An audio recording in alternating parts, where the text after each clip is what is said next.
एक छोटे से कस्बे के एक कोने में जहाँ गलियाँ रंगी बिरंगी कला से सजी होती थी, वहाँ एक पुराना घर था। इस घर को कला का आंगन के नाम से जाना जाता था। ये घर आरव, उसकी बहन मीरा और उसकी दादी का था। आरव एक प्रतिभाशाली चित्रकार था, मीरा एक कवयित्री और दादी एक सेवानिवृत्त कला शिक्षिका अध्यापिका थी, जो अपने जीवन के अनुभवों को रंगों और शब्दों में परोसती थी। एक दिन जब शहर भर में एक बड़ी प्रस्तुति की तैयारी हो रही थी, आरव ने अपनी कला का आंगन को प्रस्तुत के लिए तैयार करने का फैसला किया। उसका सपना था कि वो अपनी कला को दुनिया के सामने लाए।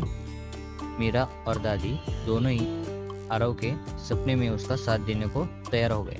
तैयारियां शुरू हो गई है, लेकिन साथ ही साथ कई समस्याएं भी आ रही है। पहली समस्या थी पैसे की। आरव, मीरा और दादी ने अपनी बचत के लिए पैसा जमा किया, लेकिन वो काफ़ी नहीं थे।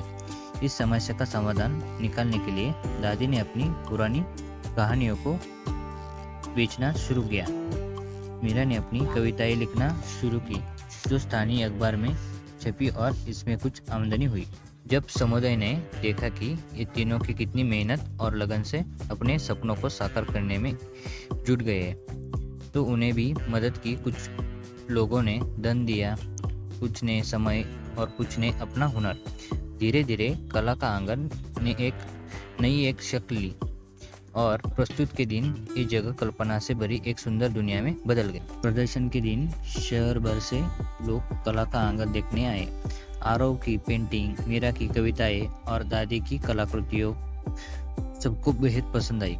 मीडिया ने भी इसे कहानी को कवर किया और जल्दी ही कला का आंगन सिर्फ उनके कस्बे का नहीं बल्कि पूरे देश का गौरव बन गया। कहानी का अंत होता है एक सुखद नोट पर। आरव, मीरा और दादी के सपने सच हो गए और उनका कला का आंगन अब एक प्रेरणा स्थल बन गया, जहां लोग कल्पना की उड़ान भरते हैं। उनका संघर्ष और एकता ने साबित किया कि सपने देखना और उन्हें पूरा करना दोनों ही संभव है, जब दिल से मेहनत की जाए और एक दूसरे का साथ दिया जाए। ये कहानी न सिर्फ कल्पना महत्वपूर्ण भूमिका को दर्शाती है, बल्कि ये सिखाती है कि कैसे एकजुटता, मेहनत और लगन से किसी भी समस्या का समाधान निकाला जा सकता है और कैसे सपने चाहे कितने भी बड़े क्यों ना हो, वो सच कर सकते हैं। इस प्रकार कला का आंगन आशा, सपनों और कला और संस्कृति के सुंदर मिश्रण को प्रतीक है, जो पीढ़ियों को दिलों में छूता है और दिमागों को प्रेरित करता है।